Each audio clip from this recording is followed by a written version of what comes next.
Hi hello అండి. అనుబంధంలో అమ్మ చెప్పిన అబద్ధాల గురించి చెప్పుకుందామండి. వినడానికి ఆశ్చర్యంగా ఉన్నాయి, ఇది నిజమండి.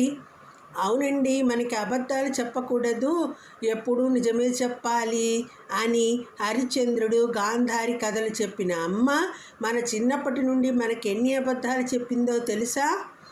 అందగాడిని కాకున్నా చందమామనంటుంది, కంచం నిండా తిన్నా కొంచెమే కదా అంటుంది, అల్లరెంతగా చేసినా పిల్లలింతేనని చెబుతుంది, అత్యవసరన పాస్ అయినా కొత్త సిలబసే కారణమంటుంది, ఆటలు పాటలు రాకుంటే వాటికి విలువలేదంటుంది, ఇంత కప్పునే గెలిస్తే మాత్రం ఎంతో గొప్పని అంటుంది, తప్పులెన్ని నే చేసినా ఒప్పులుగానే లెక్కలేస్తుంది, అప్పుడప్పుడు అబద్ధమాడినా చెప్పదు నాన్నకైనా, 25 వయసున్న పసివాడిగానే చూస్తుంది, కష్టపడి వాళ్ళు సంపాదించిన అదృష్టం నాదంటుంది.